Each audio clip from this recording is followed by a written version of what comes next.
Écoutez, je dois évidemment remercier l'institution, le Collège international de Chavagne de son accueil. Merci infiniment.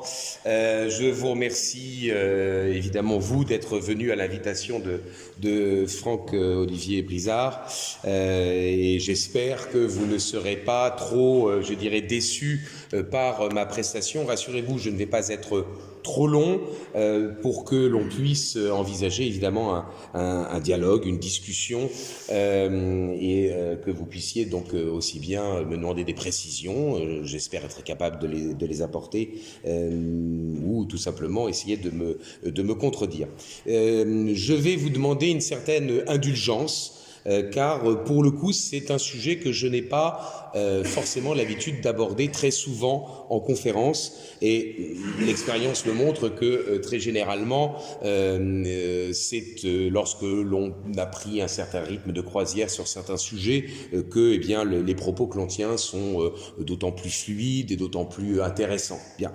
Alors naturellement c'est une question que j'aborde en histoire des institutions, en histoire politique et je pense avoir un certain nombre d'éléments à vous apporter pour votre propre réflexion. Mais voilà, comme je viens de vous le dire, ce n'est pas un sujet que j'ai coutumièrement l'habitude d'aborder sous forme de conférence. J'ai longtemps cherché un plan pour faire l'exposé devant vous en me demandant est-ce que j'essaye de construire la démonstration avec un plan, je dirais, universitaire ou est-ce que à l'inverse, je prends quelque chose de plus chronologique et puis à la fin, je ferai un peu une voiture balai. Bon, je dois avouer que je n'ai pas réussi véritablement à trancher. Donc on va se lancer, on va essayer de faire quelque chose de vivant et d'à peu près complet pour que vous ayez selon les questions que je suis susceptible de traiter, que je suis compétent pour pouvoir traiter, une vision à peu près globale de la personnalité, de l'œuvre de Napoléon Bonaparte. Bien. J'ajouterai, et vous me permettrez cette toute petite publicité, que je me suis intéressé d'autant plus à Napoléon que, avec un de mes anciens étudiants, qui est devenu un de mes amis, eh bien, on a sorti récemment, au mois de mai dernier, une pièce de théâtre qui s'appelle L'Empereur et les Brigands. Alors, je n'aborderai naturellement pas Napoléon que sous l'angle de la relation de Napoléon et de la Vendée, mais cette pièce de théâtre, donc, est sortie, a été éditée par les Nouvelles Éditions Latines. C'est disponible depuis le mois de mai dernier. J'ai quelques exemplaires là pour ceux que cela pourrait intéresser de l'acheter, mais je vous précise également que par le biais de l'association qui s'occupe d'organiser des spectacles depuis quelques années, Corentin Stemler, donc qui est à l'origine, qui est donc mon co-auteur et qui dirige Symphonia Productions, eh bien cette troupe, n'est-ce pas, va vraisemblablement jouer, monter sur les planches cette pièce qui oppose Napoléon à un personnage fictif qui peut être interprété comme le jugement de l'histoire ou sa propre conscience, et ce personnage s'appelle le lecteur. Bien. En tout cas, il est certain que, bien entendu, je vais aborder la question des relations très rapidement, mais la question, je dirais, de la position que Napoléon a pu avoir vis-à-vis de la Vendée, c'est évidemment un des aspects qui nous permettra de comprendre, d'analyser sa personnalité. Bon. Vous n'ignorez évidemment pas que Napoléon Bonaparte est corse, que la Corse est devenue française, pour dire les choses rapidement, en tout cas est rentrée dans le royaume de France quelques années à peine avant qu'il ne naisse, et que il a fait donc des études qui l'ont mené, je dirais, vers la carrière militaire. Ce qui évidemment importe pour nous, ce qui l'a rendu évidemment éminemment célèbre, c'est le coup de force qui lui a permis de prendre le pouvoir en 1799, pouvoir qu'il n'a pas lâché jusqu'en 1814, encore qu'il y ait eu ensuite les 100 jours. Donc je ne voudrais pas évidemment vous faire une description, je dirais, basique et comment dire, et trop descriptive, je dirais, de la vie et de l'œuvre institutionnelle et politique de Napoléon, mais il me semble tout de même qu'il faille rappeler, je dirais, quelques quelques éléments d'ordre chronologique, et à cette occasion-là, j'espère que j'aurai l'occasion de préciser un certain nombre de points qui vont nous permettre de répondre à la question que Franck-Olivier Brizard m'a imposée d'une manière éhontée, c'est-à-dire, est-il un héros ou a-t-il été un fossoyeur? Héros de la France, fossoyeur de la France. Une autre question parallèle qui serait nécessaire d'être posée, à laquelle je vais évidemment essayer de répondre au cours de ces quelques propos, eh bien c'est: est-ce qu'il a été un fossoyeur ou un continuateur de la Révolution? Là aussi, c'est une manière, c'est un autre angle d'essayer d'aborder le personnage. Personnage, naturellement, dont vous avez compris que nous abordons, qu'il a été, je dirais, d'actualité cette année, puisque nous sommes en 2021 et que Napoléon Bonaparte est mort à Sainte-Hélène en 1821. Ce sont donc les 200 ans de sa mort. C'est ce qui explique que l'on ait sorti cette pièce de théâtre-là cette année. C'est ce qui explique aussi que le sujet ait été choisi pour cette première conférence. J'essuie les plâtres et j'espère que vous ne serez pas trop déçus. En tout cas, l'angle à partir duquel je vais donc essayer de vous présenter le personnage, eh bien, c'est la question politique. Et vous n'ignorez pas, et je ne débattrai pas de ça avec vous, que il y a au moins un personnage, je dirais, dans la campagne électorale qui a une admiration sans borne pour Napoléon Bonaparte. Je risque, je dirais, de ne pas avoir exactement sur ce point-là, j'aurais presque envie de dire aussi, mais enfin je ne veux choquer personne, sur ce point-là, j'avoue que je ne partage pas nécessairement, je spoil, comme on dit maintenant, un peu le suspense. Je ne suis pas sûr d'avoir exactement la même admiration. Et je vais essayer de vous expliquer pourquoi, tout en rappelant naturellement que, évidemment, c'est quelqu'un qui a atteint, je dirais, un rang politique, celui d'un chef d'État, et que il est vraisemblable que l'on ne puisse pas véritablement l'atteindre, quiconque ne puisse pas l'atteindre, s'il n'a pas quand même un certain nombre de qualités importantes. Alors, prenons donc notre ami Bonaparte lorsqu'il arrive au pouvoir. Bonaparte, c'est un général qui a fait la campagne d'Italie pour tout simplement financer la Révolution française. Il part en Italie, piller en partie le territoire pour financer la Convention. Il est également à l'étranger lorsque il décide finalement de rentrer. Il est dans la campagne d'Égypte qui est tout de même assez intéressante parce que, il faut bien le dire, il est quand même assez rare qu'un chef militaire emmène à sa suite un certain nombre de scientifiques, et vous le savez bien, c'est la découverte de la pierre de Rosette que les Anglais ont récupérée et qui est désormais au British Museum. Mais enfin, c'est grâce à la pierre de Rosette que quelques années plus tard, François Champollion pourra, en comparant les écritures démotiques et hiéroglyphiques, réussir à proposer un système de lecture, n'est-ce pas, de l'écriture de l'ancienne Égypte. Bon, passons. En tout cas, il abandonne dans des conditions somme toute assez déplorable son armée d'Égypte pour rentrer dardard, si vous me permettez l'expression un peu familière, en France. Et c'est le coup de force, c'est le fameux coup de force du 18-19 Brumaire en 8, c'est-à-dire 9-10 novembre 1799. C'est un coup de force qui a failli ne pas réussir. Il faut bien le dire que les choses, les élus, n'est-ce pas, du régime précédent, du régime qui est en train d'être renversé, c'est-à-dire le Directoire, le Conseil des 500 et le Conseil des Anciens, résistent. Et il a fallu, plus que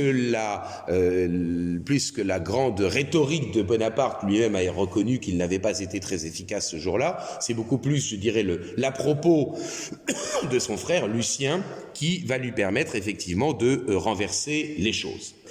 Pourquoi est-ce que cela fonctionne ? Pourquoi ce coup de force fonctionne-t-il ? Disons les choses. Bonaparte arrive à point nommé dans le sens où nous avons eu désormais 10 ans de Révolution française, 10 ans de désordre, 10 ans période extrêmement houleuse au cours de laquelle il y a eu un bain de sang, la terreur, il y a eu un développement, une dégradation de la situation économique, une inflation galopante, une dégradation du niveau de la monnaie papier de l'époque, donc les assignats, et donc par conséquent il y a incontestablement un souhait de retour, une aspiration d'un retour à l'ordre. Donc le coup de force de Bonaparte, il correspond tout de même à une certaine demande de la part de ce que l'on appellerait, c'est tout à fait anachronique, mais enfin vous me permettrez tout de même d'utiliser l'expression, un souhait de l'opinion publique. Ce coup de force, il ne le fait pas seul. D'abord, il a réussi à acheter un certain nombre de neutralités. L'homme fort, naturellement, du régime du Directoire à ce moment-là, c'est Paul Barras, et il est intimidé, acheté, corrompu. Finalement, d'ailleurs, il n'en tirera aucun bénéfice, ce qui sera obligé de s'exiler. Bon, mais enfin, voilà, on achète d'un côté les tenants du pouvoir sous le Directoire, et de l'autre côté, il va utiliser, Bonaparte, l'intelligence et la renommée de deux autres personnages qui sont dans le coup, de force. Ces deux autres personnages, c'est, pour la personne intelligente et roublarde, c'est le fameux Talleyrand, prince de Talleyrand si vous préférez, mais il paraît qu'il faut prononcer Talleyrand, et d'autre part, l'inénarrable abbé Sieyès, enfin et plus véritablement abbé, mais enfin bon, l'abbé Sieyès, qui évidemment a l'idée, n'est-ce pas, d'une nouvelle constitution, forgée d'ailleurs à sa main, l'homme fort, n'est-ce pas, de cette nouvelle constitution que Sieyès souhaiterait mettre en place, c'est bien sûr lui-même. Bonaparte utilise la renommée de Sieyès et il le roule dans la farine, puisque évidemment puisque évidemment, c'est Bonaparte qui tirera les marrons du feu. Il y a, dès le coup de force, un triumvirat qui se met véritablement en place, Bonaparte, Sieyès et Roger Ducos, qui représentent les anciens directeurs. Vous savez que l'exécutif, dans le régime précédent, c'était un exécutif collégial et instable, puisqu'il y avait 5 directeurs et un directeur chaque année était changé, mais on veut faire la transition avec le régime précédent, et donc dans le triumvirat provisoire, on met Roger Ducos. Une constitution est rédigée, je vais vous en parler dans quelques instants, je ne vais pas rester trop longtemps parce que je sais bien que ce n'est pas le cœur, je dirais, de vos préoccupations, même si moi c'est plutôt ma spécialité, l'histoire des institutions. Une constitution donc est mise en place, c'est la constitution attendez, parce que j'ai un doute sur le calendrier révolutionnaire, donc vous me permettrez tout de même de vérifier. Le 22 Frimaire en 8, c'est-à-dire le 12 décembre 1799. Cette constitution est soumise à référendum. Bon, la situation est telle qu'en fait, il y a quand même très peu de gens qui se prononcent, mais elle est approuvée. Nous avons là tout de même un élément important de ce que l'on appelle par la suite le césarisme tout au long du XIXe siècle, c'est-à-dire le fait qu'un homme entre guillemets providentiel, ou qui du moins se croit providentiel, un homme qui a un certain charisme, essaye d'établir une relation directe avec la population. On retrouvera cela avec évidemment Louis-Napoléon Bonaparte, lorsque d'abord il va être élu de manière écrasante président de la République en décembre 1848, 75% des suffrages exprimés, 55% des inscrits. Un tout petit peu mieux que les résultats actuels pour nos élections. Bon, ensuite, vous le savez bien, parce que notamment, c'est pas le sujet, mais notamment parce que l'Assemblée a, je dirais, une hypocrisie absolue en remettant en cause le suffrage universel tout en prétendant qu'elle ne le remettait pas en cause, il provoque un coup de force le 2 décembre 1851. Il justifie ce coup de force au nom, je dirais, de la défense de ce suffrage universel. Il obtient l'autorisation par référendum de rédiger une nouvelle constitution, le camarade Louis-Napoléon. Il a eu 6 millions de suffrages en 1848 lorsqu'il est élu président de la République. Ce référendum, après un coup de force, il obtient 7 millions. Un an après, en décembre 1852, après que le Sénat ait proposé qu'il y ait le rétablissement de la dignité impériale, un an après, il obtient par référendum la possibilité de devenir empereur des Français, de devenir Napoléon III. Il a 8 millions de suffrages. Donc il faut comprendre qu'on est là, ici, dans quelque chose qui est très instructif, je dirais, pour la vie politique française. Il y a toute une part, l'essentiel de la classe politique. Toute opinion d'ailleurs confondue, toute tendance confondue, déteste le référendum et accuse évidemment le chef charismatique de vouloir manipuler l'opinion publique en s'adressant directement à elle. Bon, il y a là une des caractéristiques de ce qu'on appelle le bonapartisme et de ce que certains ont voulu appeler par la suite le gaulo-bonapartisme, puisque vous savez, dans la classification des forces politiques proposée par René Raymond, il établit une continuité, n'est-ce pas, entre le bonapartisme du 19e siècle et le gaullisme au 20e siècle. Bien. Donc, voilà, déjà, un simple fait, je dirais, d'ordre historique, permet de connoter un petit peu déjà notre personnage. Que l'on l'aime ou non, il est certain qu'il a une capacité à entretenir, à établir une relation directe avec la population qui aspire à l'ordre, qui aspire à un retour à l'ordre après 10 ans d'effervescence et de bain de sang. Cette constitution, donc, elle est mise en œuvre et elle est dirigée, vous le savez bien, le régime est dirigé par des consuls. Il y a 3 consuls. Alors, les 3 consuls en question, vous le savez bien, c'est Bonaparte, c'est Jean-Jacques Régis de Cambacérès, qui était un conventionnel ayant voté la mort de Louis XVI d'ailleurs, et puis un certain Charles-François Lebrun, qui est quand même moins connu que les autres. C'est un régime qui s'appelle le consulat. Et là aussi, nous en arrivons à une question extrêmement importante, c'est est-ce que notre ami Bonaparte, parce que c'est un coup de force qui lui a permis d'arriver au pouvoir, même si c'est un coup de force qui est ensuite avalisé par référendum, est-ce qu'il met fin à la République? La plupart du temps, vous verrez dans les ouvrages, le fait que la première République, celle qui a été proclamée en septembre 1792, cette première République, elle disparaît en 1799. Ça n'est pas aussi simple que ça. Je suis au regret de dire à ceux qui veulent à tout prix considérer que le consulat puis l'Empire ont mis fin à la République que, par exemple, sous l'Empire, vous avez des pièces de monnaie sur lesquelles, d'un côté, il est frappé Napoléon Ier, empereur des Français, et de l'autre côté, République française. Est-ce qu'il est bien sûr que parce que le régime change, que ça n'est plus la première République? En fait, ce qu'il faut bien comprendre, c'est que derrière un enjeu d'ordre chronologique qui n'a l'air de rien, qui, ne concerne, n'intéresse que quelques personnes, il y a un vrai enjeu politique et institutionnel.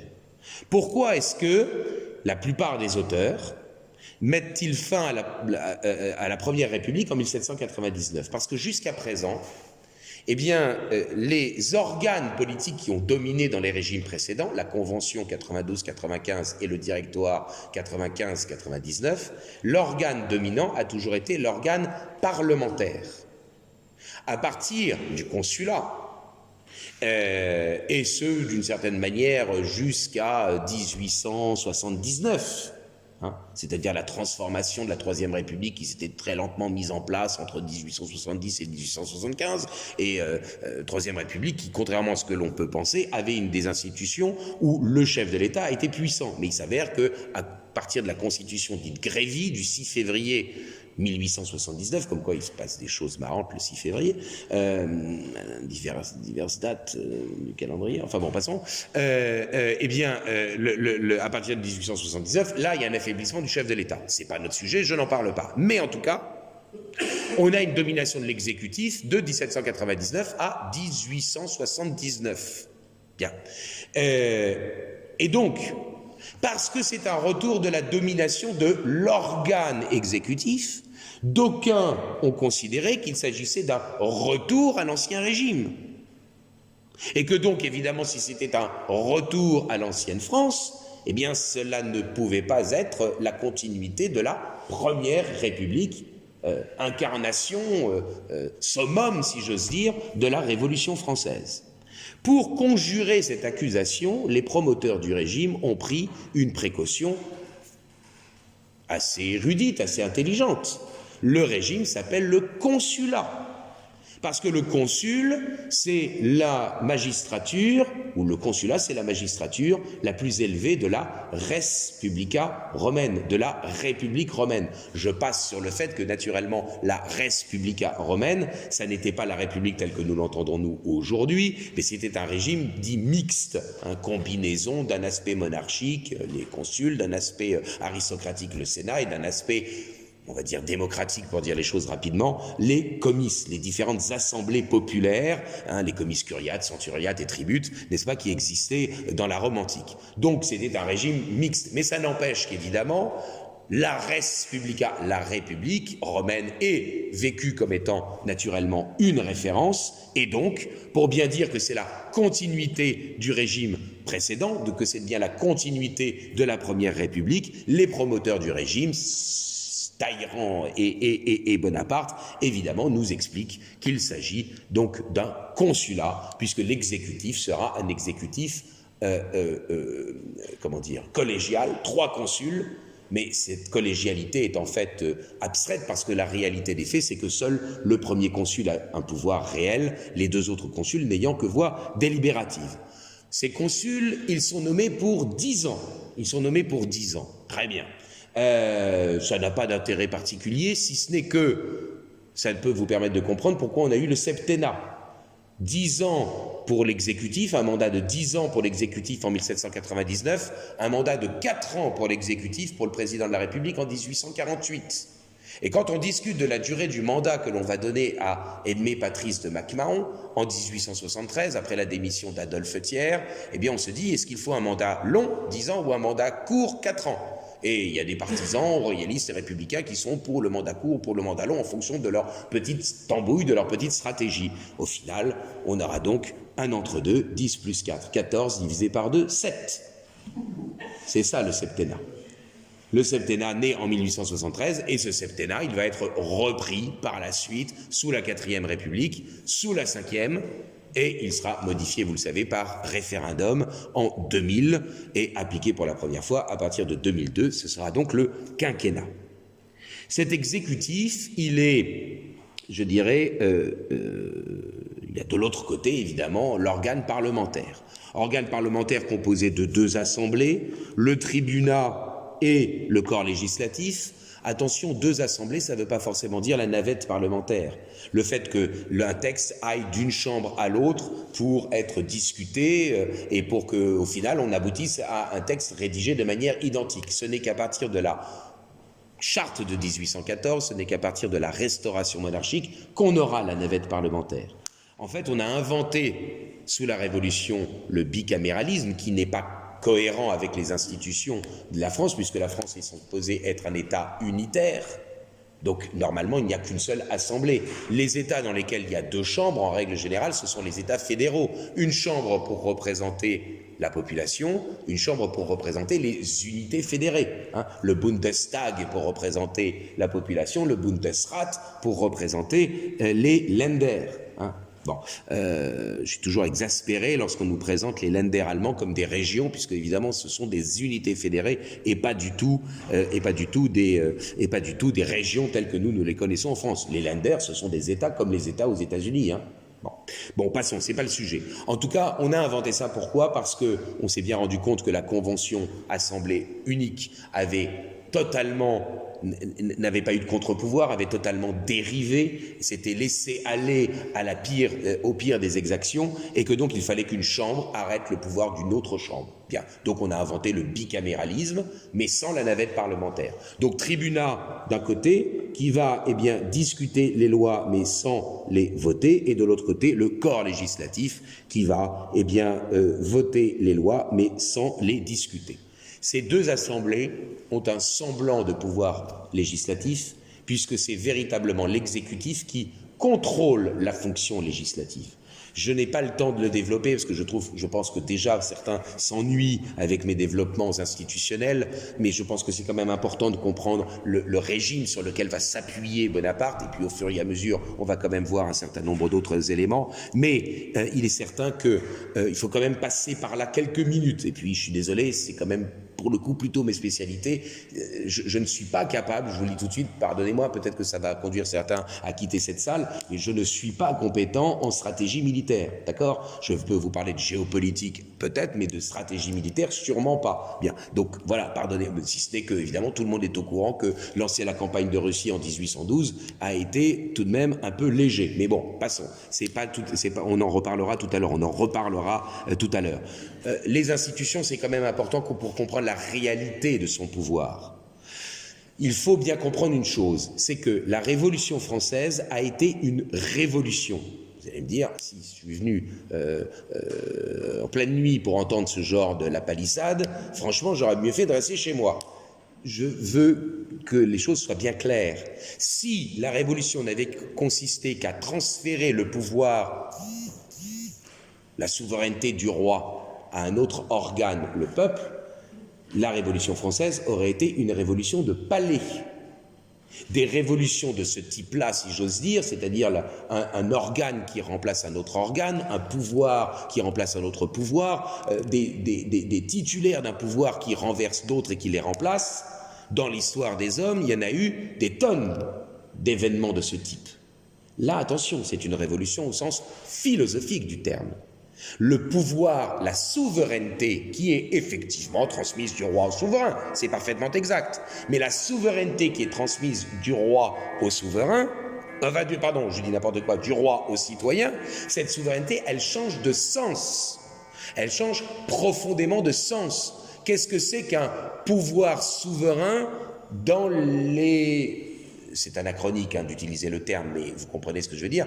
Quelle est la finalité du pouvoir dans une cité grecque? Quelle est la finalité du pouvoir dans l'Empire romain? Quelle est la finalité du pouvoir dans l'ancienne France? C'est de rendre justice, c'est de restaurer l'ordre harmonieux des choses qui a été rompu par la démesure des hommes. Les Grecs disaient une hubris, les Romains une ignoria, n'est-ce pas? Les hommes portent atteinte à l'ordre des choses et le pouvoir politique est nécessaire pour restaurer cet ordre des choses. D'ailleurs, entre nous soit dit, le pouvoir politique n'est nécessaire que parce que les hommes sont des cons. Bon, si j'étais Vincent de Beauvais, dominicain au XIIIe siècle, je vous expliquerais de ça de manière un peu plus élégante, en vous disant que c'est le péché originel, que c'est les hommes qui ne sont pas capables de s'auto-mesurer, de s'auto-contrôler, parce que les hommes ne sont pas des saints qu'on a besoin du pouvoir politique. Et donc on a besoin du pouvoir politique parce qu'effectivement, il faut restaurer l'ordre des choses qui a été rompu par l'action des hommes. Le pouvoir souverain classique, c'est un pouvoir de justice. L'hypothèse moderne, c'est que désormais, il n'y a pas d'ordre naturel, ou du moins, on ne peut pas se mettre tous d'accord sur ce qu'il est. Et donc, pour qu'il y ait un corps social, pour qu'il y ait une sociabilité, il ne suffit pas de s'inscrire dans cet ordre des choses, il faut construire l'ordre social. C'est toute la théorie du contrat social et je suis au regret de le dire ici, mais nous devons en grande partie cela à nos amis britanniques. Thomas Hobbes en premier lieu, n'est-ce pas? John Locke. Bon, il y a un certain nombre d'autres auteurs allemands, Samuel von Pufendorf, etc. Mais enfin, ils sont, à mon sens, subalternes par rapport aux auteurs britanniques. Bien. En tout cas, il est certain que tout repose sur l'idée pour qu'il y ait un ordre social, il faut qu'il y ait un artifice, il faut qu'il y ait un contrat social, il faut qu'il y ait une construction qui soit délibérément voulue par les hommes.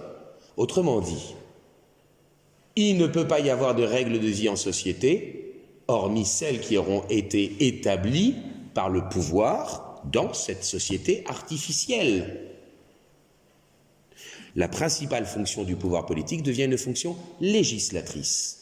Établir les règles du jeu, établir les normes. D'où le fait que nous ayons, que vous ayez, une conception qui va consister à dire que la justice, C'est l'application d'une règle générale et impersonnelle établie a priori à des cas d'espèce. Mais ça, c'est pas comme ça du tout qu'on conçoit la justice chez les classiques, hein. Je vous le dis tout de suite. Cette conception qui consiste à dire le pouvoir souverain détermine de la loi et qu'ensuite le juge va devoir appliquer cette loi à des cas particuliers, ça c'est une conception qui a 2 siècles. Enfin, idéologiquement elle a 4 siècles et institutionnellement elle a 2 siècles.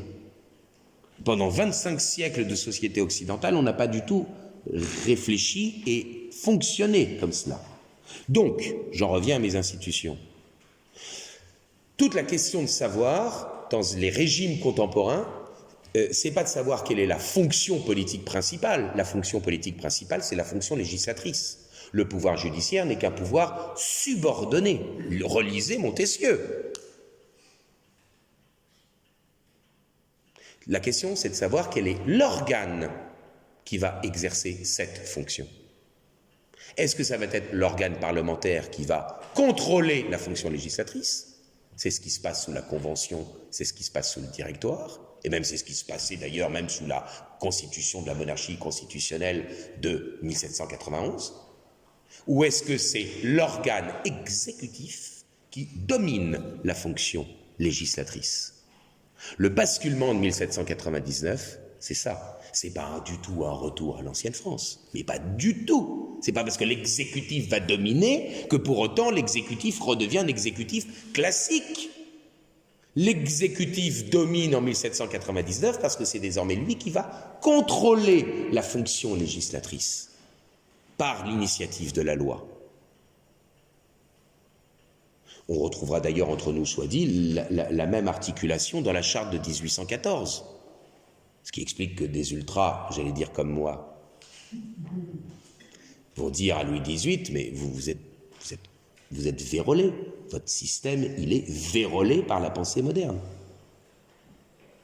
Bon. Et en 1830, en revanche, on va partager l'initiative de la loi entre l'exécutif et le législatif. En 1799, en 1802 quand on passe au consulat à vie, en 1804 quand on passe à l'Empire, on est dans la parfaite continuité de la logique philosophique moderne et des institutions révolutionnaires. Simplement, par différence avec les régimes de 89 à 99, les régimes de 99 à 1814 donnent le contrôle de la fonction législative à l'organe exécutif. Mais c'est toujours la fonction législatrice qui est dominante. On ne revient pas à une conception classique des choses où le roi juge. Saint-Louis sous son chêne qui rend la justice, etc., etc. Image d'Épinal, évidemment. Mais bon. Alors, comment est-ce qu'il y a cette domination? Cette domination par l'initiative de la loi et par le fait que les 2 chambres sont cornaquées, encadrées par 2 institutions. En aval, le Conseil d'État, institution au demeurant extrêmement importante, non seulement dans les constitutions napoléoniennes, mais en outre, dans toutes les constitutions, enfin dans tous les régimes qui vont suivre, puisqu'il faut quand même reconnaître que c'est assez rare, mais tout de même ça existe. Et c'est le cas ici, qu'une institution créée par une constitution perdure malgré le fait que cette constitution disparaisse. Le Conseil d'État a perduré après la disparition des institutions napoléoniennes. Conseil d'État qui a évidemment essentiellement pour rôle de préparer les textes avec l'exécutif. D'accord ? De conseiller l'exécutif pour la préparation des textes législatifs qui vont être ensuite discutés puis votés par les 2 chambres du Parlement. Et ce Conseil d'État, il aidera non seulement l'exécutif donc à préparer les textes, mais en outre il aidera l'exécutif à trancher les litiges au sein de l'administration. Puisque vous le savez, depuis 1790, il est interdit aux juges judiciaires de s'immiscer dans les questions administratives. Et vous avez tout un tas de collègues qui expliquent que c'est au nom de la séparation des pouvoirs. Alors, je voudrais juste que l'on réfléchisse 2 secondes ensemble. On interdit aux juges judiciaires de s'immiscer dans les questions de l'administration, donc de juger l'administration. Ça, c'est la séparation des pouvoirs. Mais alors, c'est quoi la conséquence? C'est que si ce n'est pas le juge judiciaire qui juge l'administration, c'est qui la juge? L'administration se juge elle-même. Et on est en train de nous expliquer que ça, c'est la séparation des pouvoirs. Vous dites ça à un juriste britannique ou américain, là, vous lui avez sauvé sa soirée. Il rit pendant 4 heures d'affilée. L'administration se juge elle-même. Alors, le Conseil d'État au départ, et puis le Conseil de préfecture auprès du préfet, eh bien, ils vont conseiller, comme leur nom l'indique, le ministre ou le préfet pour trancher le litige interne à l'administration, ou le litige opposant l'administré à l'administration. Et puis ensuite, vous le savez, à partir de 1872, le Conseil d'État va obtenir non plus la possibilité simplement de conseiller le ministre pour trouver la solution au litige, mais il va trancher lui-même le litige. C'est-à-dire qu'à partir de 1872, et c'est toujours le système que nous avons aujourd'hui même, on a distingué au sein de l'administration contentieuse de l'administration active. Et c'est toujours l'administration qui se juge elle-même. C'est toujours l'administration qui se juge elle-même. Bon. Conseil d'État en aval. Et puis après les 2 autres chambres, le Sénat. Référence évidemment, n'est-ce pas, à Rome. Et le Sénat, vous le savez bien, son rôle c'était quoi? C'était de donner l'auctoritas. N'est-ce pas, rappelez-vous, Octave qui devient Auguste, il a écrit « Je n'avais pas plus de potestas que les autres, je l'ai emporté sur les autres parce que j'avais plus d'auctoritas. » Et en l'occurrence, celui qui a reconnu son auctoritas, son autorité, d'où le nom d'Auguste, a augéré, augmenté, légitimé, renforcé, élevé, eh bien, celui qui lui a donné ce nom-là, c'est celui qui a reconnu cette autoritas, c'est le Sénat. Eh bien, le Sénat, il a un peu le même rôle. On est dans le fantasme des institutions romaines, dans l'abstrait bien sûr, pas dans la réalité de la philosophie sous-jacente des institutions. Le Sénat, il va être là pour réformer les lois, modifier les lois qui auront été votées par le pouvoir législatif. Donc, autrement dit, on est bien d'accord, le Conseil d'État membre nommé, le Sénat membre nommé, les 2 autres institutions membres élus, avec d'ailleurs un système par degré, donc ce qui fait que on a l'hypocrisie de dire qu'en fait on a un suffrage universel alors qu'en fait on a un suffrage censitaire de fait, eh bien évidemment l'exécutif contrôle tout ça. Qu'est-ce qui va changer, je le dis tout de suite par la suite, vous le savez bien, dans la Constitution du 2 août 1802, c'est-à-dire du 14 Frimaire en 10, je vérifie le 14 parce que je vous avoue que je ne suis pas très à l'aise avec ce calendrier révolutionnaire, 14 Frimaire en 10, n'est-ce pas, 2 août 1802, la véritable différence, c'est quoi? C'est que, eh bien, on passe d'un régime où, eh bien, le premier consul devient consul à vie et que le premier consul peut présenter son successeur. 2 ans après, eh bien, on passe évidemment dans la constitution du 28 Floréal en 12, c'est-à-dire du 18 mai 1804, eh bien, on passe à un empire, n'est-ce pas, un empire avec bien sûr un empereur, n'est-ce pas, des Français, et non pas un empereur de France, ce qui montre bien d'ailleurs, entre nous soit dit, je dirais le fait que l'on est bien dans une philosophie politique moderne, contractualiste, c'est pas le roi de France, c'est l'empereur des Français. Je vous signale que Louis XVI, par exemple, avait été qualifié dans la Constitution de 1791 de roi des Français.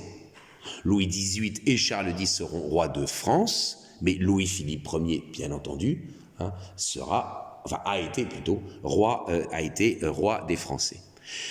Donc voilà, avec des éléments de ce type qui sont parfaitement factuels, eh bien, je crois qu'on a quand même déjà un visage du personnage qui commence à se dessiner. Idéologiquement parlant, notre ami Bonaparte, bien sûr, il met fin à l'effervescence révolutionnaire, et vous connaissez tous la formule qu'il a utilisée. La révolution est fixée, la révolution est finie, elle est fixée à ses principes. Bon.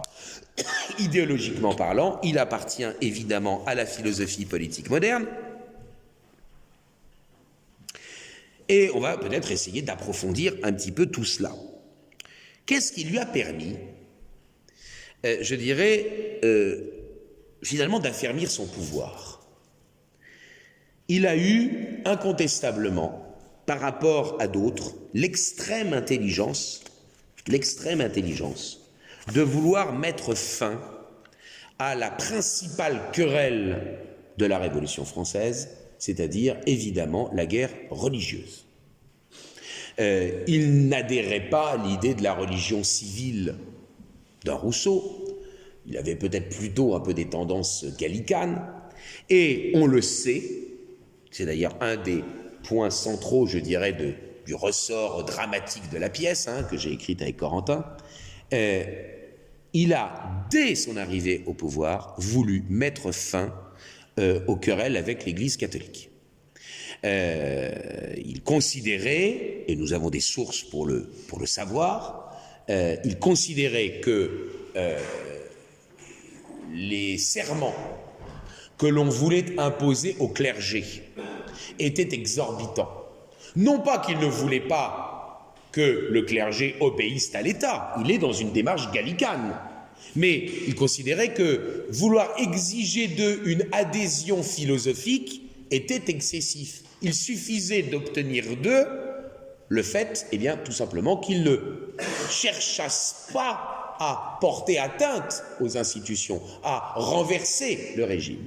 Et donc, il trouve un accord avec les insurgés vendéens, et sur la base notamment de la question de la liberté religieuse et sur le fait que l'on ne va plus imposer, notamment les thermidoriens avaient continué à vouloir imposer un serment au clergé qui était, je dirais, extrêmement fort. On dit toujours la terreur, c'est 93-95, mais d'abord la constitution civile du clergé, c'est bien avant 93, et puis ensuite après 95, après la convention thermidorienne, il y a le directoire. On continue naturellement à imposer des conditions exorbitantes aux catholiques. Et donc là, il a incontestablement une intelligence sociologique. Il a du flair, il a du nez, il se rend bien compte qu'on ne pourra asseoir son pouvoir et assurer une certaine unité du corps social que s'il met un terme à cela. L'aboutissement de cela, vous le savez bien, c'est quoi? C'est le Concordat de 1801. Concordat de 1801 dont nous avons encore les conséquences jusqu'à nos jours. Ce n'est pas encore le sujet parce que je ne vais pas trop développer, mais tout de même, vous savez bien que quel est le deal du Concordat de 1801 fait avec le pape Pie VII?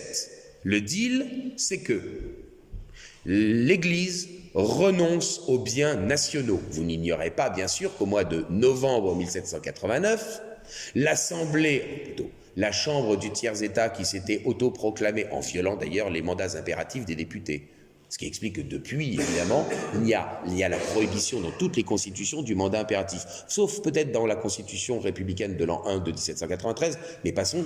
Bon, en tout cas, il y a prohibition du mandat impératif. Vous voulez mettre en transe les hommes politiques, c'est pas la peine de les provoquer sur l'immigration, la sécurité, etc. Vous leur dites mandat impératif. Et vous allez voir, quelle que soit leur couleur politique, s'ils sont réceptifs. Est-ce qu'ils sont réceptifs au fait qu'on puisse les destituer s'ils ne font pas ce qu'ils avaient promis?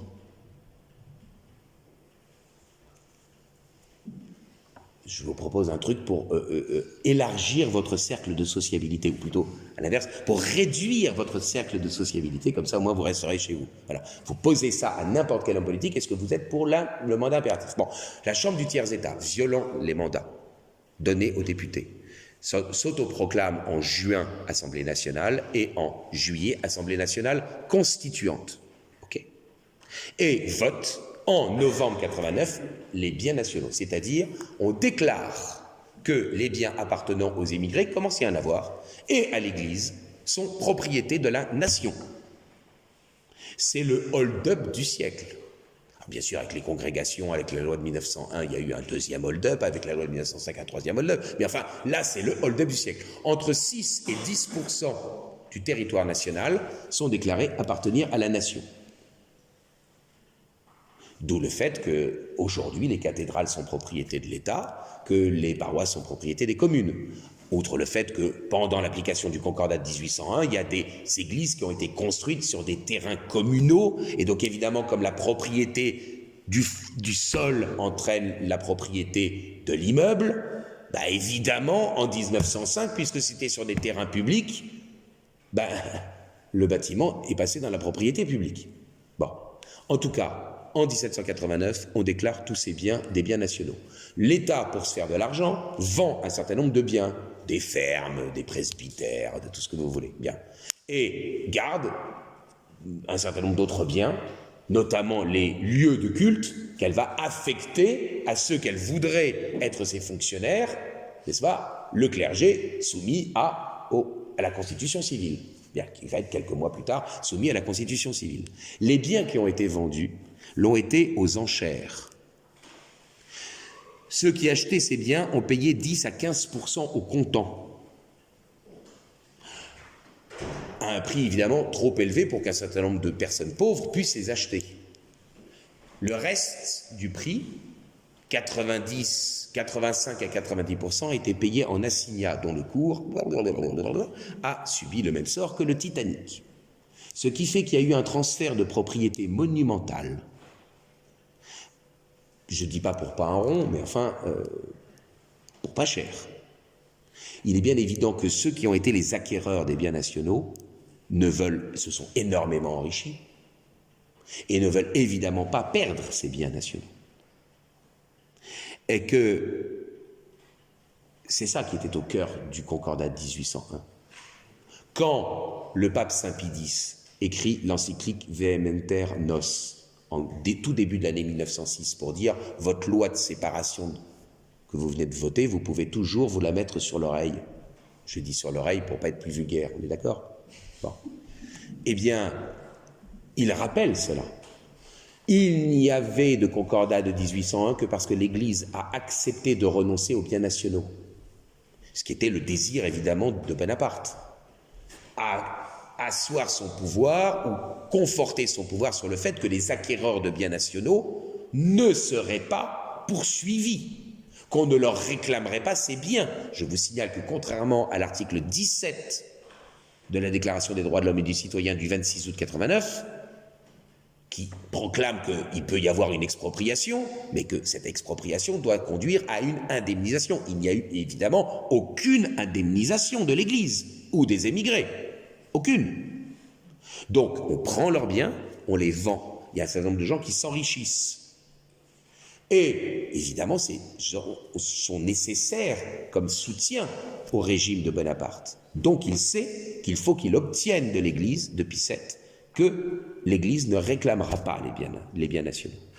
En échange de quoi, Bonaparte se dit, eh bien, nous allons leur offrir le fait que nous allons rémunérer ad vitam aeternam les ministres du culte. C'est ça le deal. Le deal du Concordat de 1801, c'est ça.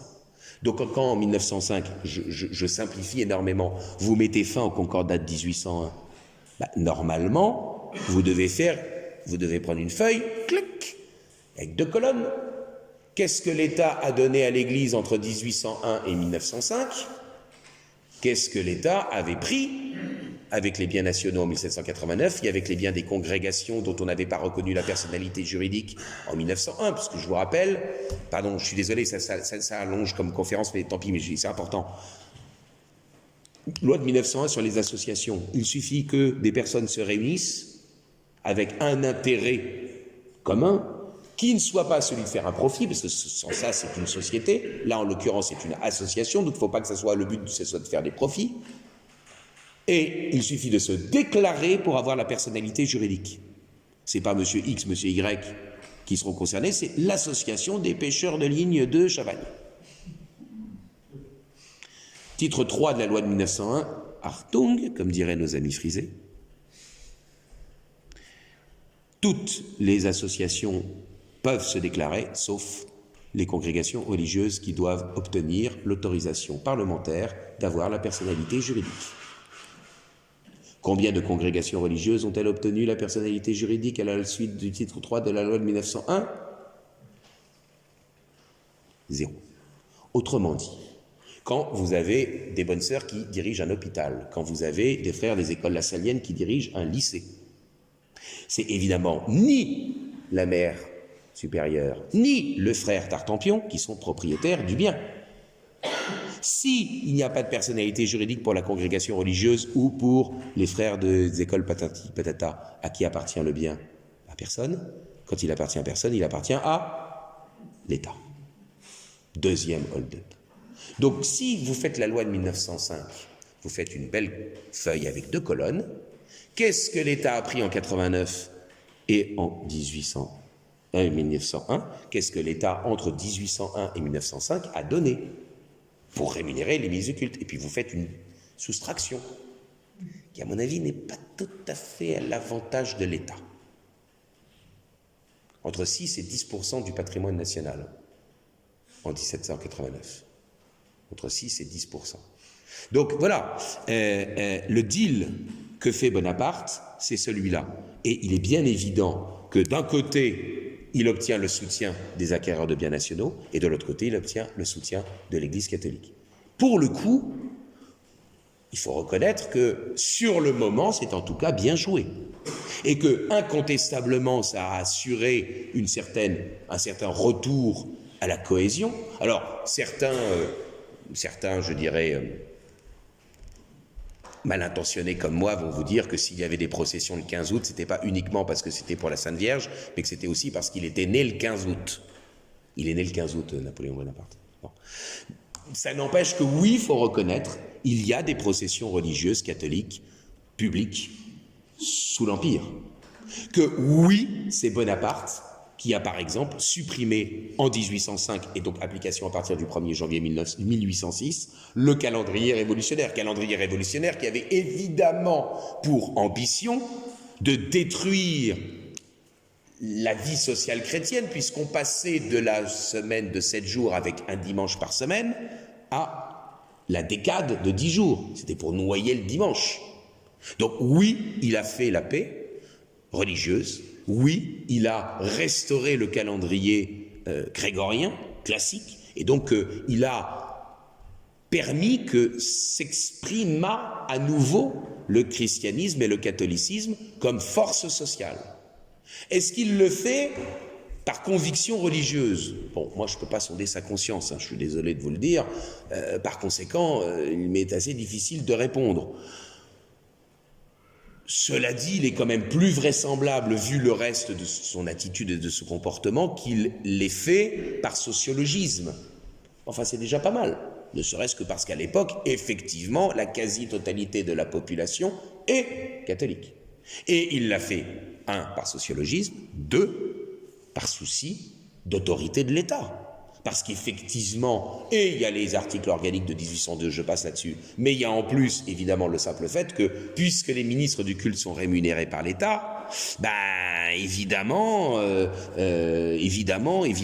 d'une certaine manière, ils sont inféodés à cet État. Ils ne sont pas tout à fait des agents publics, mais quand même. Je passe également sur un sujet qui, moi, m'intéresse beaucoup, et puisque nous sommes en Vendée, on aurait pu en parler, mais c'est pas possible, je dirais, d'évoquer cela trop longtemps. C'est évidemment le fait que Pie VII a ordonné aux évêques réfractaires et aux évêques jureurs de démissionner, pour qu'ensuite ils puissent être renommés de concert avec le premier consul. Il est bien évident que le pape ne disposait pas de ce pouvoir-là. Il ne disposait pas de ce pouvoir-là, et que donc par conséquent, il y a un certain nombre d'évêques qui ont refusé de démissionner. C'est le début de ce qu'on appelle l'Église anticoncordataire, ou plus communément la petite Église, qui existe toujours. Exemple, je dirais, de persistance, je dirais de courage, alors qu'ils n'ont évidemment plus le sacrement de l'Eucharistie, qu'ils n'ont plus que le sacrement de mariage, et le baptême d'une certaine manière, encore que c'est plus discutable pour ce qui est du baptême, parce que normalement un laïc ne peut donner le baptême qu'in extremis, mais enfin en tout cas ils ont le mariage, et le reste ils n'ont plus les sacrements, ils existent toujours, et on estime qu'il y a encore entre 50 et 70 000 personnes qui en France appartiennent à la petite église, dans les Deux-Sèvres, du côté de Lyon, dans le Rouergue. C'est quand même, c'est fascinant. Moi, alors c'est quelque chose qui me fascine, vraiment. Bien, en tout cas, il a incontestablement l'intelligence de faire la paix. Alors après, évidemment, une fois qu'il a fait la paix, il va, je dirais, développer son pouvoir, il devient premier consul à vie, il peut donner son successeur, et puis finalement il devient empereur. Qu'est-ce que l'on peut dire de cette affaire? Eh bien, on ne lui a permis, alors c'est un peu complotiste ce que je vais dire là, je ne devrais pas le dire comme ça, on ne lui a permis dans le fond de devenir empereur qu'à partir du moment où il avait fait couler le sang des Bourbons, à partir de l'exécution au sens juridique du terme, à partir de l'assassinat au sens moral du terme, du duc d'Enghien, n'est-ce pas, en mars 1804. Vous le savez bien, le duc d'Enghien est à la frontière du royaume, on le soupçonne d'être stipendié par l'Angleterre, de vouloir se mettre à la tête de troupes pour attaquer la République. Il les fait enlever en territoire étranger par Bonaparte, on lui fait un semblant de procès, c'est un scandale le procès qui lui est fait, il demande à voir Bonaparte ou au moins pouvoir lui écrire, ça lui est refusé et il est finalement fusillé dans les fossés de Vincennes. Entre l'arrestation et la mort, il s'est passé une journée. Pourquoi est-ce que je dis que dans le fond, on lui permet de devenir empereur? Parce qu'enfin, il a fait couler le sang des Bourbons. Parce que jusqu'à présent, il faut bien le reconnaître, et par chance providentielle, et par choix délibéré, il a échappé à cela. Il a échappé, je dirais, aux guerres civiles. Je vous l'ai dit en tout début de propos, mais je le confirme, avant même d'ailleurs qu'il ne parte en Italie, avant même qu'il ne parte en Égypte, et qu'il ne cherche à avoir des commandements, qu'à l'étranger, eh bien, il a véritablement cherché à échapper le plus possible, il n'y est pas toujours arrivé, mais il semblerait qu'il ait véritablement cherché à échapper, à mettre les mains dans la guerre civile. Il a été nommé dans l'armée de l'Ouest. Sous prétexte que ça n'était pas la bonne arme, il se débrouille pour ne pas aller servir. Et c'est vrai que la fois où on peut le prendre la main dans le sac, c'est lorsque, il est ce qu'on a appelé par la suite le général Vendémiaire, c'est-à-dire le fait qu'il ait participé à l'exécution d'un certain nombre de royalistes en octobre 1795, le 5 octobre 1795, c'est-à-dire le 13 Vendémiaire en 4, effectivement, il a réprimé dans le sang un certain nombre d'insurrections royalistes, enfin une insurrection royaliste, mais pour le reste, il a cherché à échapper à cela. Il devait même être celui qui allait instruire le procès de Turot, enfin présider le tribunal qui allait juger Turot. Il était évidemment cousu de fil blanc que, je ne devrais pas dire ça parce que c'est pas très universitaire, cette ordure de Turot, donc je retire, le général Turot, n'est-ce pas, allait être évidemment innocenté.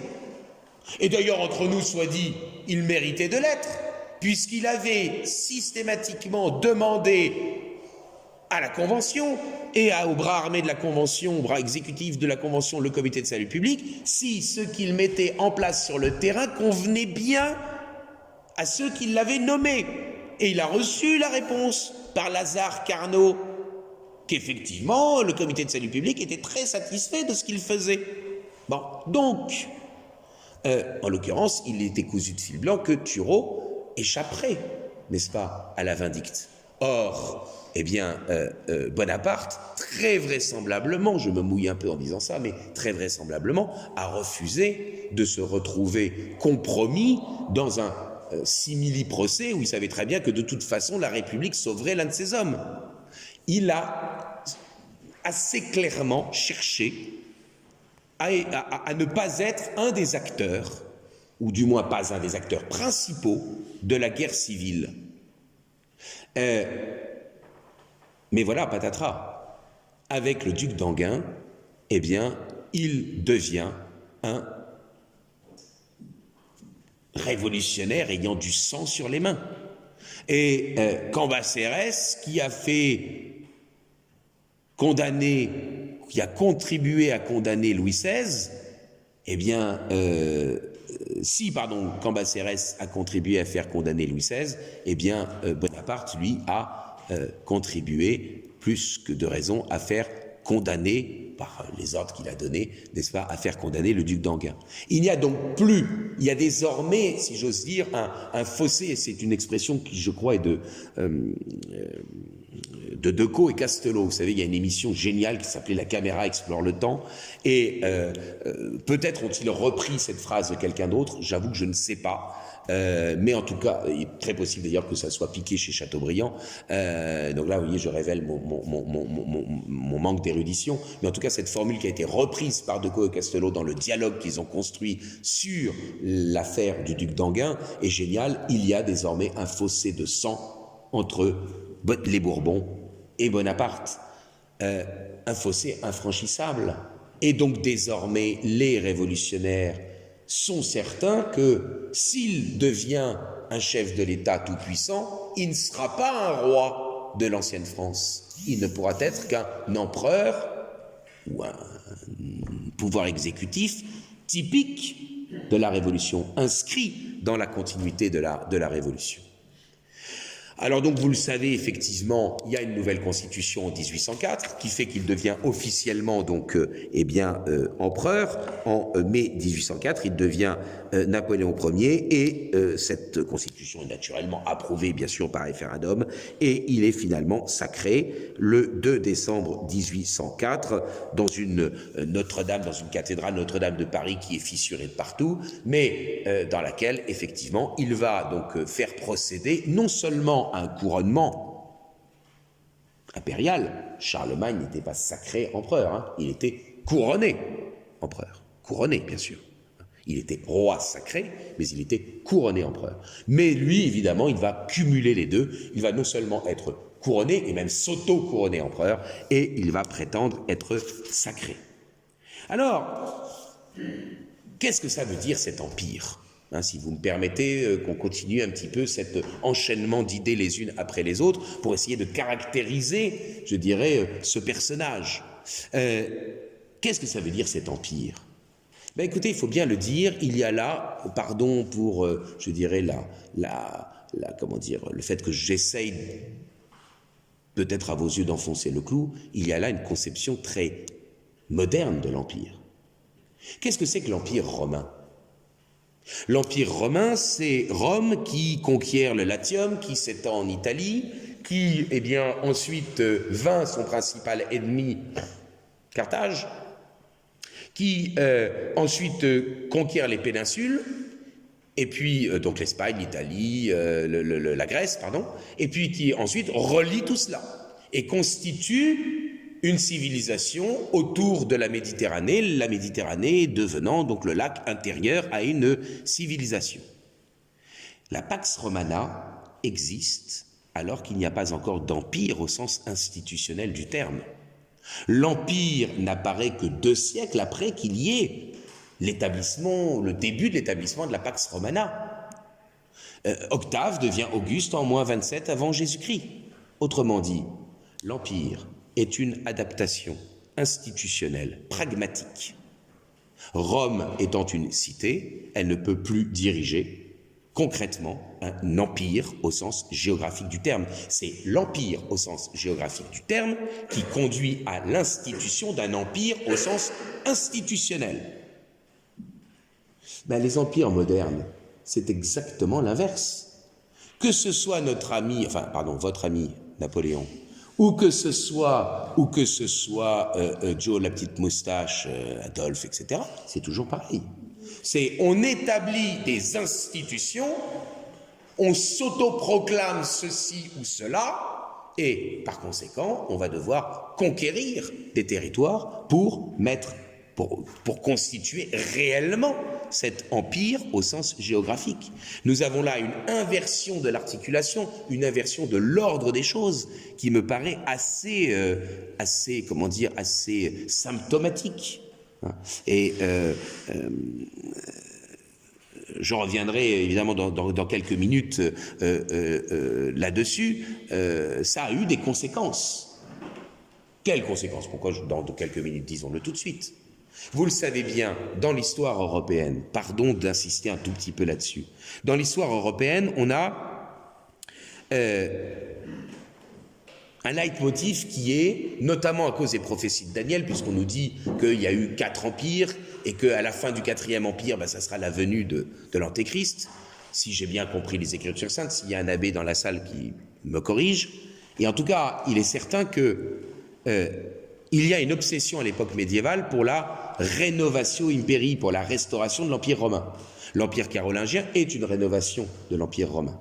Mais vous le savez, je passe sur les raisons, notamment, même si l'Empire ne disparaît pas en 843 avec le traité de Verdun, enfin l'unité de l'Empire carolingien disparaît.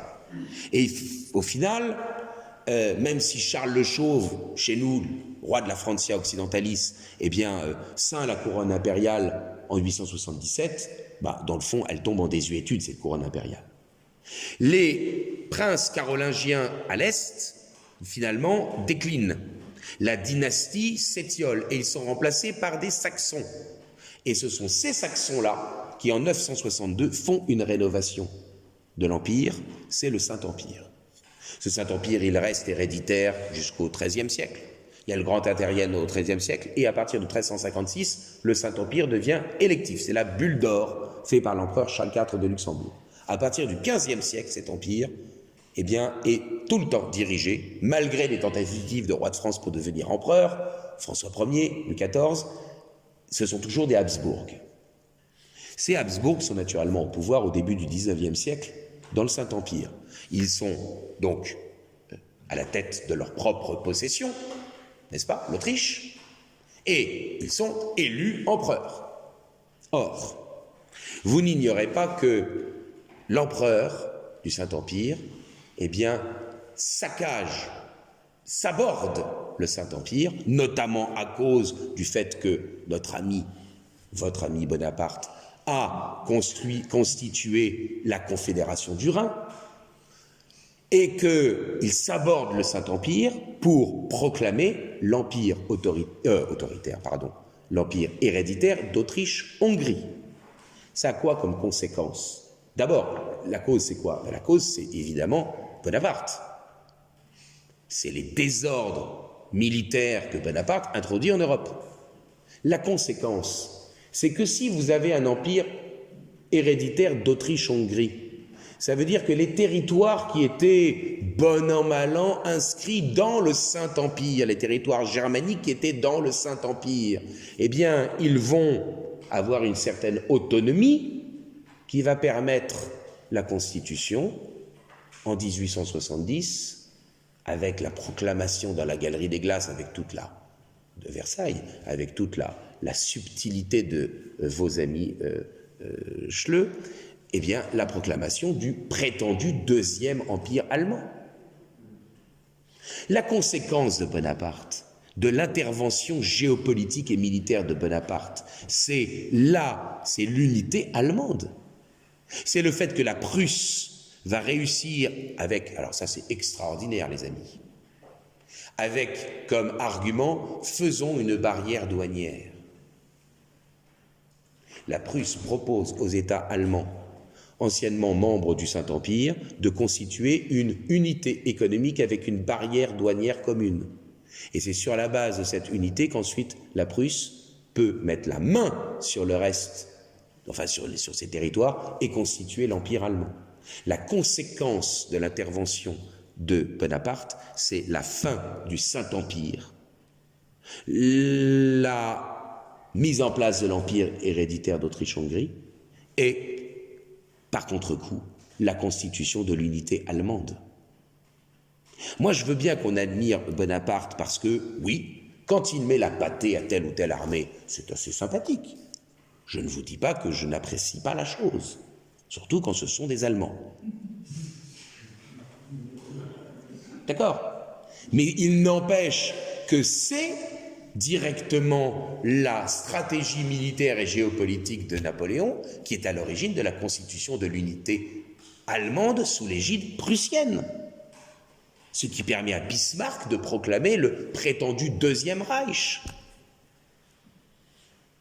D'ailleurs, je suis toujours amusé parce que j'aime bien poser la question, j'aimerais bien la poser à des journalistes juste pour les emmerder, mais j'ai plus souvent des étudiants sous la main, je dois reconnaître, donc c'est pas très fair-play, mais et quand ils me disent « Ah, j'ai beaucoup travaillé sur la Deuxième Guerre mondiale », je dis « Ah bah c'est très bien, ça c'est bien de bien connaître la Deuxième Guerre mondiale. » Et pourquoi c'est le Troisième Reich? Pourquoi troisième? Alors là, il n'y a plus personne. Ah oui, pourquoi troisième? Ben parce que ces empaffés de Schleu prétendent être les successeurs, bien sûr, du Deuxième Reich de Guillaume Ier et de Guillaume II, du Reich bismarckien, Reich qui prétend lui-même, c'est de la folie. C'est de la folie idéologique et historique, qui prétend lui-même être la continuité du Saint-Empire. Évidemment. Donc effectivement, en termes, je dirais, vous comprenez bien que cette question de l'Empire, Napoléon qui devient empereur, bien sûr qu'évidemment, je dirais, il y a un côté décorum, il y a un côté évidemment gloire, comme dirait Franck-Olivier tout à l'heure, qui est évidemment extrêmement intéressant et peut-être même satisfaisant.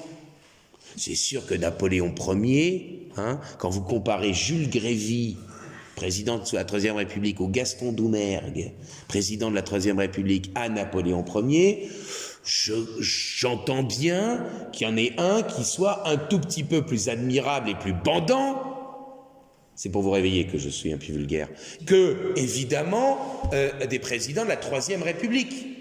Mais enfin, il n'empêche qu'il faut quand même se rendre compte de ce que ça signifie. Un, c'est une conception moderne de l'Empire. L'Empire est proclamé et ensuite, d'une certaine manière, il doit se constituer, il doit s'assumer, d'où l'impérialisme. Et un impérialisme qui a de bonne conscience, puisque c'est pour propager les idées nouvelles, évidemment.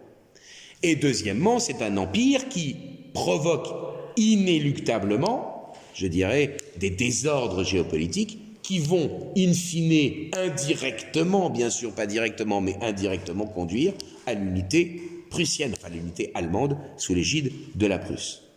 À cela s'ajoute, il faut quand même bien le dire, une mentalité petit bourgeoise, pardonnez-moi de vous le dire, mais nommer ses frères, ses sœurs, ses belles-sœurs, etc., à la tête de toutes les entités politiques de l'Europe, bon, c'est quand même une petite mentalité de parvenu. En Espagne, ils n'y arrivent pas tout à fait. Il faut bien le dire que c'est un peu quand même le début de quand même un petit peu le début de la Bérésina. Alors, évidemment, tout va se terminer par la campagne de Russie, lancée en 1812.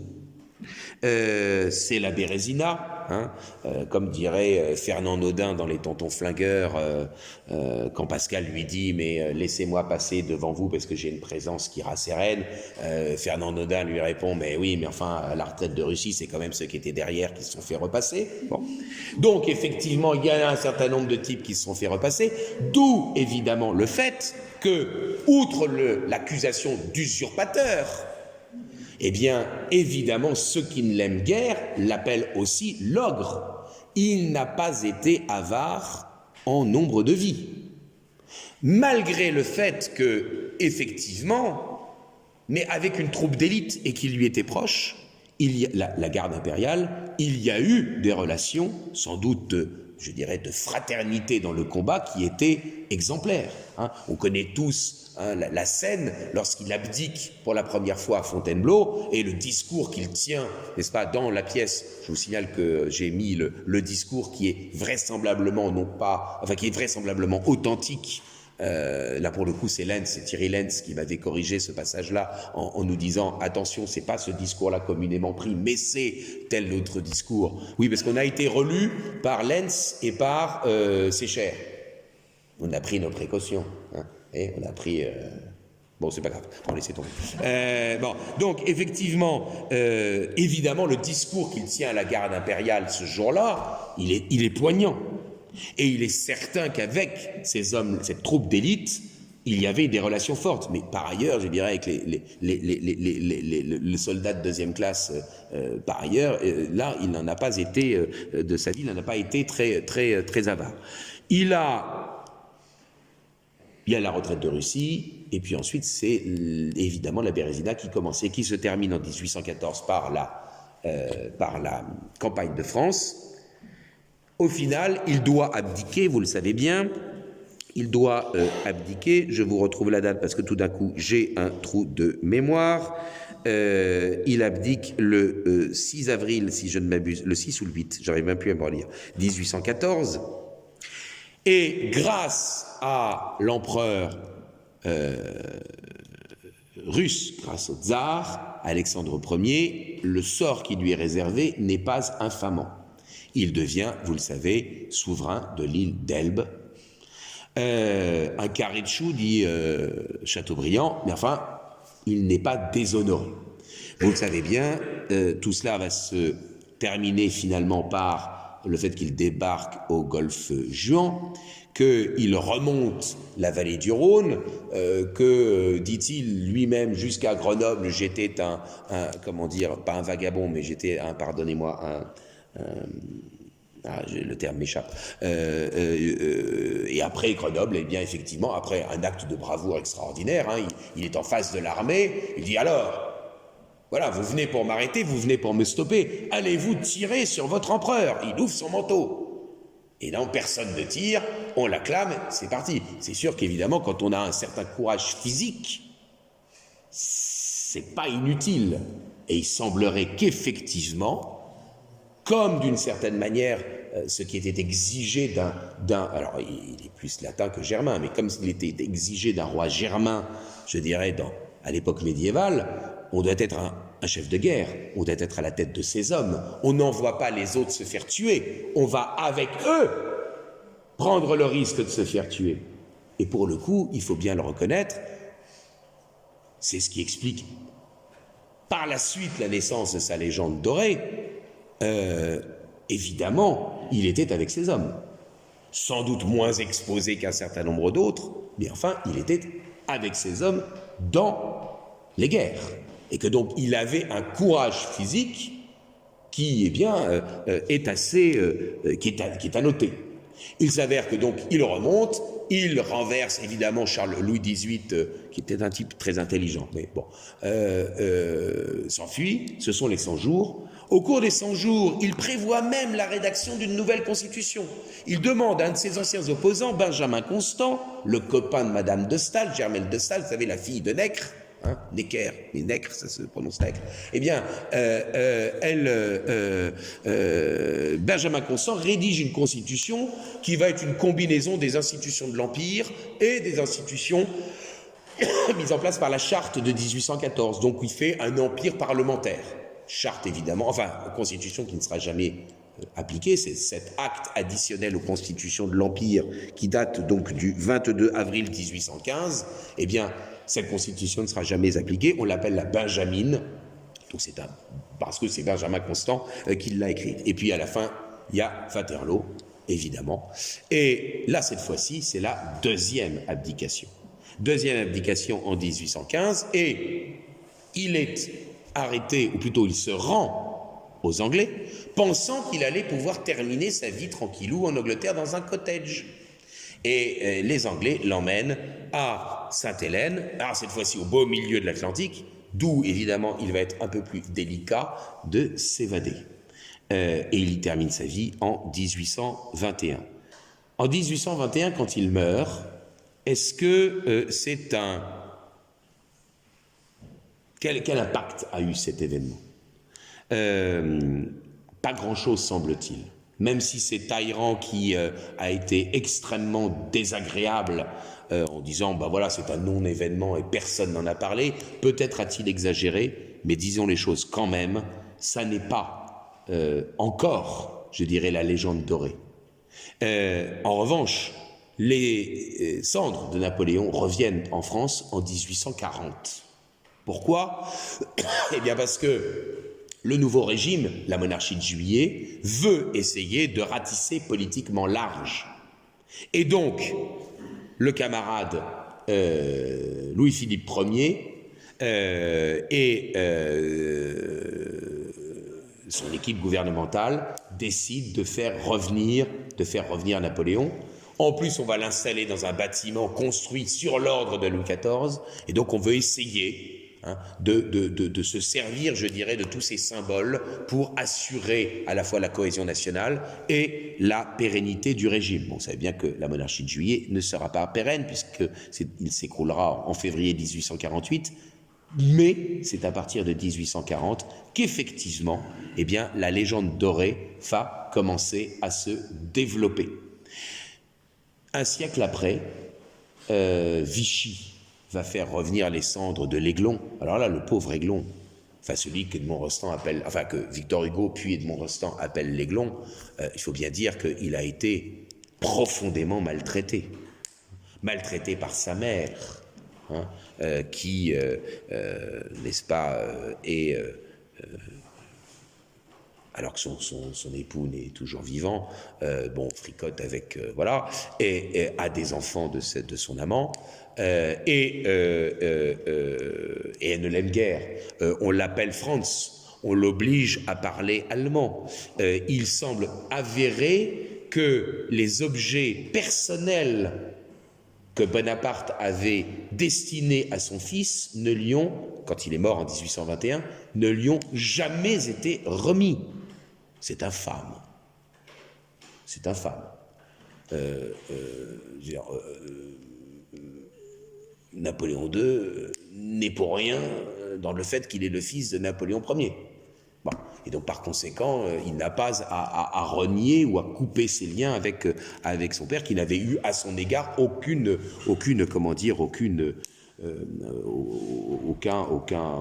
tort.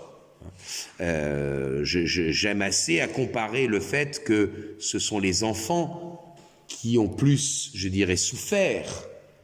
Louis XVII a plus souffert que Louis XVI. Je ne vais pas vous parler de Louis XVI, parce que déjà que je me suis mis à dos les bonapartistes ce soir, je ne vais pas me mettre à dos aussi les admirateurs de Louis XVI. C'est un peu trop. On va sélectionner, on va se les faire les uns après les autres. Bon, et c'est évidemment Napoléon II, en théorie, n'est-ce pas, qui a beaucoup plus souffert, enfin a aussi souffert que son père, même s'il est bien certain que, bien que les Anglais aient accordé des officiers de cour à Napoléon, le traitement qui lui était réservé à Sainte-Hélène n'était pas extrêmement obligeant. Bon, il n'était pas non plus dans un cachot. Bon, c'est évident.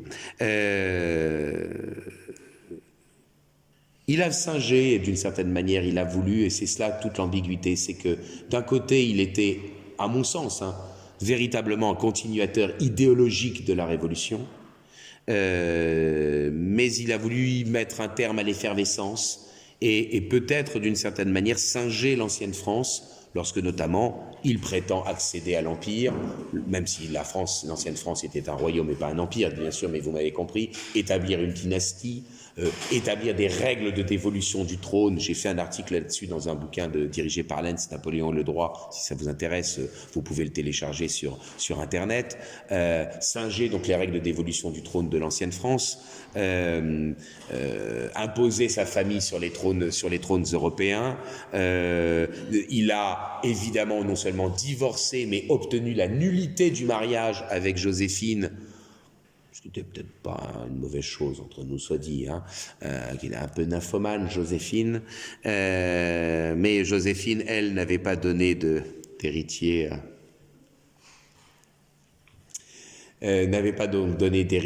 à Napoléon, ce qui explique qu'effectivement, il a voulu se glisser dans le lit des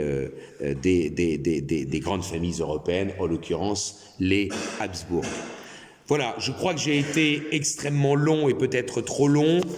Je pense avoir réussi à vous faire un peu un panorama sur les questions que moi je suis capable de traiter, car, comme je vous le disais, évidemment, mes centres d'attachement scientifique sont l'histoire des institutions et des idées politiques, et j'espère que vous n'aurez donc pas été trop déçus par l'angle par lequel j'ai essayé de traiter cette question. Il n'est pas un fossoyeur de la France, non. Il n'est pas non plus un fossoyeur de la Révolution, je crois qu'il est un continuateur de la Révolution, et si la gloire, si la légende dorée l'emporte aujourd'hui, à condition que nous n'en soyons pas dupes, pourquoi s'en passer pour l'avenir? C'est un tout petit peu plus réjouissant que d'autres régimes ou d'autres personnalités. Voilà ce que je vais à vous soumettre comme idée pour ce soir. Merci beaucoup de votre attention.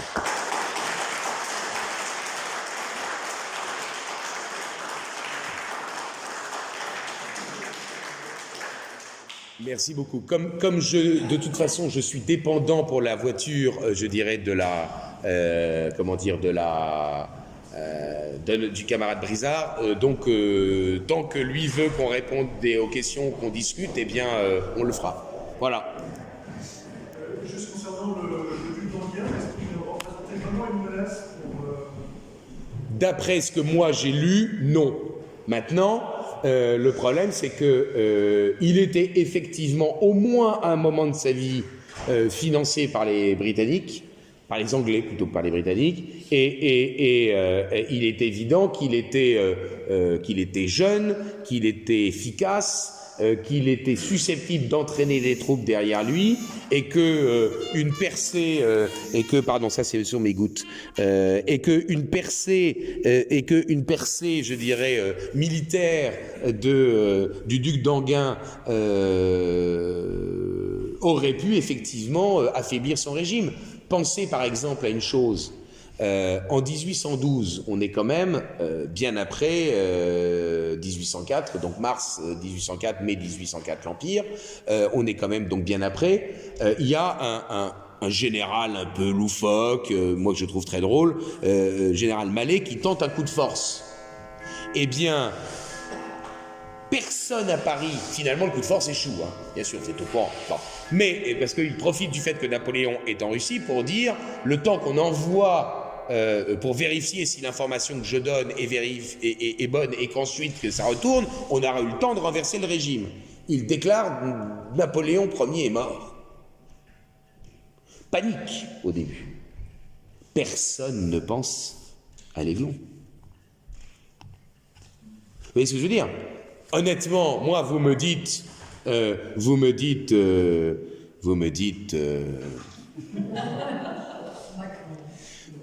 roi est mort, le roi. Voilà, merci.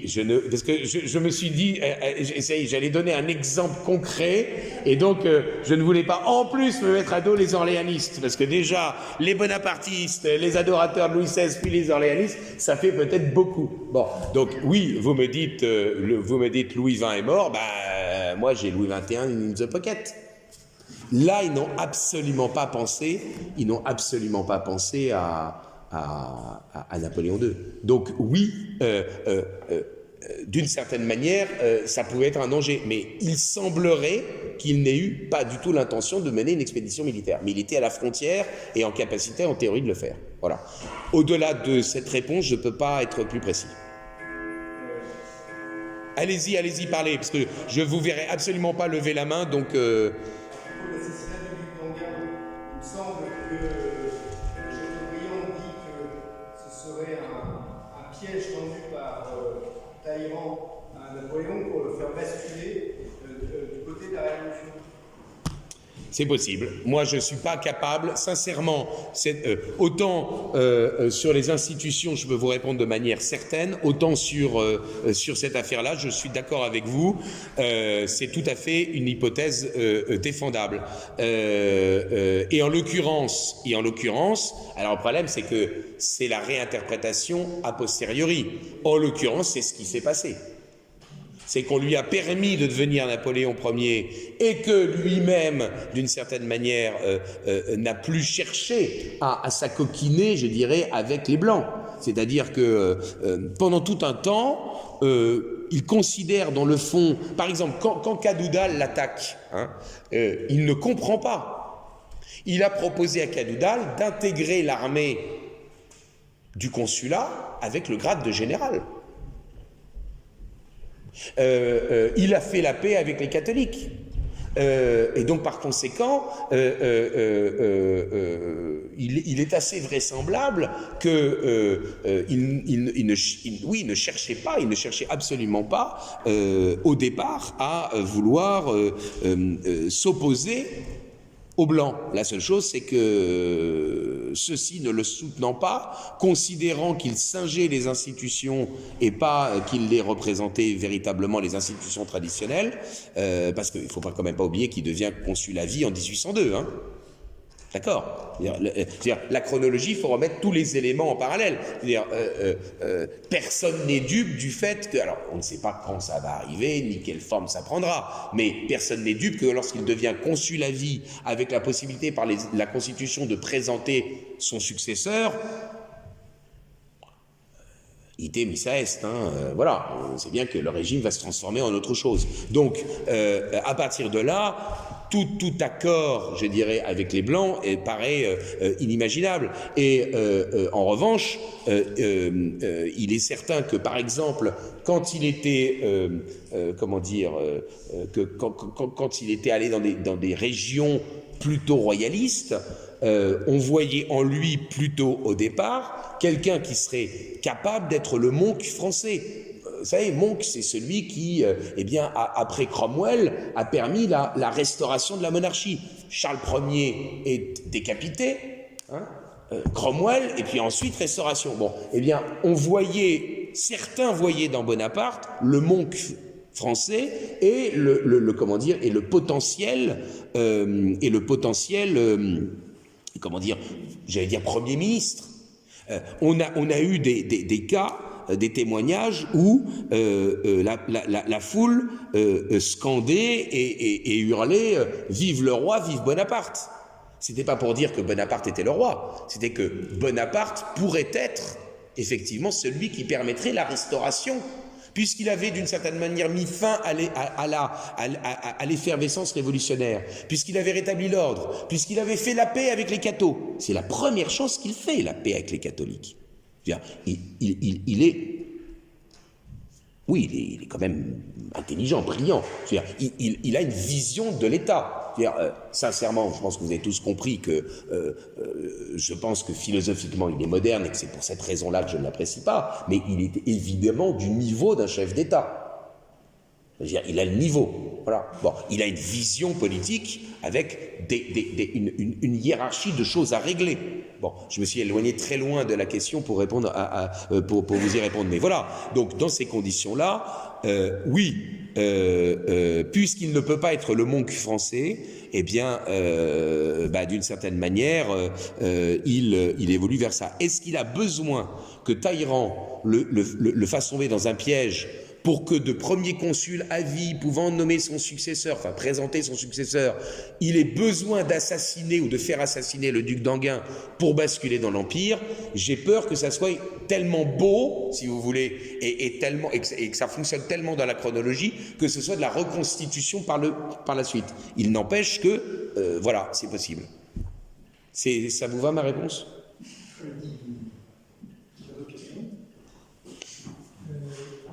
Je suis pas sûr d'avoir compris l'évolution, la révolution philosophique et institutionnelle dont vous avez parlé. Si je devais résumer, on est passé de la royauté donc au moment de la révolution à la séparation des pouvoirs. Et c'est là où pour vous il y a une révolution institutionnelle. Oui. Mais après vous avez parlé effectivement du retour du pouvoir tenu par l'exécutif. Oui. Avec l'empereur, et vous avez dit mais c'est différent d'un Saint-Louis qui effectivement rend la justice sous son chêne. En quoi c'est différent? C'est dans l'ordre. c'est dans l'articulation. Si vous voulez, c'est pas tellement la question de savoir si c'est un roi, puis ensuite un président de la République ou un empereur, etc.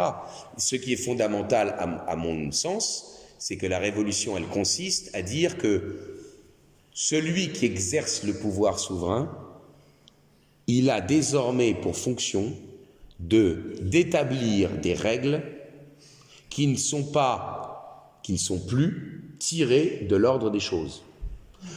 Pour un classique, il y a des lois sociales dans l'ordre des choses, de la même manière qu'il y a des lois physiques, des lois chimiques, je vais dire une bêtise, vous brelantez du radium, ça fait boum, bon, ok, ou des lois biologiques. Donc si vous voulez, chez les classiques, le but c'est de découvrir les lois qui sont inscrites dans l'ordre des choses. On ne les crée pas, les hommes ne les créent pas. Et donc par exemple, pour découvrir ces lois, il y a l'expérience judiciaire. Au fur et à mesure que l'on a essayé de rendre justice, de trancher des litiges en essayant de trouver la solution qui soit la plus juste possible, eh bien on va pouvoir dégager des principes. Il y a une formule qui est tirée de l'ouvrage dans lequel il y a toute la doctrine juridique romaine, qui est le digeste, qui est la formule suivante: on ne tire pas le droit de la règle, on tire la règle du droit. On ne tire pas le droit de la règle, c'est-à-dire qu'on ne va pas prendre une règle qu'on va appliquer à un cas, on tire la règle du droit. C'est-à-dire que c'est au fur et à mesure que l'on aura résolu des litiges, avec la justice commutative d'Aristote, avec la justice distributive d'Aristote, que l'on va pouvoir dégager des principes généraux. Ça, c'est la conception classique. Les modernes partent du principe que cet ordre des choses, soit il n'existe pas, soit on n'arrivera pas à se mettre tous d'accord sur ce qu'il est. Donc, la société n'est pas inscrite dans un ordre des choses, l'homme n'est pas un animal sociable, zone politikon, l'homme va construire la société. Et donc, puisqu'on construit la société, de rien, il n'y aura de règles de vie en société que ce que nous aurons nous-mêmes décidé d'y mettre. Donc, la principale fonction du pouvoir politique devient la fonction législatrice. Et la fonction judiciaire devient une fonction subalterne d'application de la loi déterminée par le souverain à des cas particuliers. C'est la formule qu'il y a dans l'esprit des lois de Montesquieu. Le juge est une bouche qui prononce les paroles de la loi. Le juge est une bouche qui prononce les paroles de la loi. Ça, c'est exactement la conception moderne, celle que nous avons aujourd'hui. Donc en fait, que vous ayez, comprenez bien, un penseur classique, Aristote ou saint Thomas, etc., ce qui compte pour eux, c'est pas que ce soit une monarchie, une aristocratie ou ce que vous voulez, on s'en fout. Ce qui compte, c'est que le régime réalise le bien commun. Il s'avère qu'il y a des circonstances dans lesquelles une monarchie réalisera mieux le bien commun que une démocratie ou une aristocratie. Mais ce qui compte, c'est que ça réalise le bien commun. Donc si vous voulez, pour un penseur classique dont j'espère être de la lignée, eh bien, ce qui est fondamental dans la Révolution, c'est pas le fait qu'on soit passé du roi à la Convention, ou du roi puis ensuite Napoléon un empereur. Ce qui compte, c'est quel est le moteur de leur pouvoir politique. Louis XVI rend la justice. Et c'est parce que l'on a rendu la justice, parce que l'on a eu des coutumes, des pratiques qui se sont répétées au niveau local, que l'on va avoir des règles de vie en société. Les modernes, eux, partent du principe inverse, qu'on va d'abord établir les règles et qu'ensuite on va les appliquer à des cas d'espèce. Eh bien, que vous soyez la Convention, le Directoire, le Consulat ou l'Empire, et je m'arrête là parce que ça va être jet méchant, je pourrais rajouter la charte de 1814, mais bon, eh bien, que ce soit tous ces régimes, ils fonctionnent avec la même logique. Dans un cas, dans la Convention, vous avez des comités exécutifs, comités de salut public, comités de sûreté générale, qui sont des instruments dans la main de la Convention. Dans le cadre du directoire, vous avez un exécutif, c'est 5 directoires. Dans le cadre du consulat, vous avez 3 consuls, dont un qui l'emporte sur les 2 autres. Mais ça ne change rien à la fonction qu'ils remplissent. La révolution philosophique et institutionnelle, elle est là. À quoi sert le pouvoir politique? Je vais juste vous donner un exemple. Je vais vous donner 2 exemples. Quand il y a eu la fameuse loi Taubira, les débats ont commencé. La première des choses que moi et un certain nombre de mes camarades, mais on n'était pas très nombreux, que l'on a posé comme question, c'est en disant, mais stratégiquement, vous voulez vous y opposer, d'accord, très bien, évidemment, on est contre. Mais comment vous voulez vous y opposer? Est-ce qu'il ne faudrait pas une pluralité d'argumentaires? L'un des argumentaires étant tout simplement de dire, est-ce qu'il est de la compétence de l'État de s'occuper de ce qui se passe dans les chambres à coucher? Est-ce qu'il est de la compétence de l'État de s'occuper de ce qui relève des chambres à coucher? Avant même de s'interroger si on est pour ou contre la loi Taubira, la première des choses à se demander, c'est est-ce qu'il est légitime qu'un État prétende légiférer sur ces questions-là? Est-ce que ça n'est pas ou de la morale, ou de la biologie, ou ce que vous voulez, mais sûrement pas du droit? Premier exemple. Pour illustrer cette dichotomie de pensée entre les classiques et les modernes. Or, tout l'argumentaire contre la loi Taubira a été un argumentaire moderne, prisonnier philosophiquement de ce qui est le moteur intellectuel de cette loi-là. Puisque, évidemment, si tous les hommes ont les mêmes droits en raison de leur même nature, si vous ne reconnaissez pas les mêmes droits à tout le monde, ça signifie que donc vous niez ou que vous édulcorez la nature de ceux à qui vous ne reconnaissez pas les mêmes droits. Si vous partez du principe que le droit est un attribut de l'humanité, ce qu'il n'était pas ni chez Aristote, ni dans le droit romain, ni chez saint Thomas d'Aquin, le droit est attribué à la personne, le droit est extérieur à l'homme. Bon, eh bien évidemment vous êtes prisonnier de la chose. Deuxième exemple pour que vous compreniez, et alors là pour le coup, pour que vous compreniez, qui illustre, j'espère que vous comprendrez, je ne vous cacherai pas, ça sert à rien, on va pas commencer à tourner autour du pot, donc je vais être cash, je suis contre l'avortement. Bon, ok, ceci étant dit, qu'est-ce que je veux obtenir moi en tant que penseur, je l'espère, classique? C'est certainement pas l'interdiction de l'avortement, je m'en fous. Ce qui compte pour moi, c'est qu'il n'y en ait pas. Un penseur classique. Alors, que nous puissions finalement obtenir cela d'autant plus rapidement qu'on utilise le moyen. L'objectif, c'est qu'il n'y en ait pas. C'est pas que ça soit interdit. Vous préférez, alors évidemment, je vais vous donner une alternative qui est à mon avantage. Vous préférez que ça soit interdit et qu'il y en ait quand même sous le manteau, ou vous préférez que ça ne soit pas interdit et qu'il n'y en ait pas? Le penseur classique vous répond, il veut qu'il n'y en ait pas. Voilà, c'est toute la différence entre ceux qui raisonnent en termes de légalité, le moderne raisonne en termes de légalité, et ceux qui raisonnent en termes de justice. Voilà. La différence entre ceci et ce que j'appelle la loi Taubira, c'est que la loi Taubira, ça ne traite pas strictement pas ce qui se passe dans la chambre. Ça traite ce qui se passe à la mairie. Alors là, c'est dans le sphère publique. Oui, je suis d'accord avec vous. Ce que je vous disais, c'est que justement, un des moyens stratégiques et médiatiques d'attaquer la loi de Taubira, c'est de dire, mais qu'est-ce que c'est que cette histoire? Voilà. Oui, j'ai mal compris. Voilà. Mais je suis parfaitement d'accord avec vous qu'évidemment, c'était ce qui se passait à la mairie et qu'en outre, il y avait évidemment, même si on ne le niait, des conséquences directes sur des victimes totalement innocentes. Parce que c'est toujours la même chose, bien sûr. Est-ce que vous comprenez mieux l'opposition? Voilà. Est-ce que vous avez son? Est-ce que j'ai? Ah oui, un petit peu. Je veux bien. Bien, en tout cas, merci beaucoup Guillaume d'avoir éclairé. Bon, voilà, j'espère que vous n'êtes vraiment pas trop déçus, que vous attendiez pas à quelque chose de plus militaire ou stratégique et que, voilà.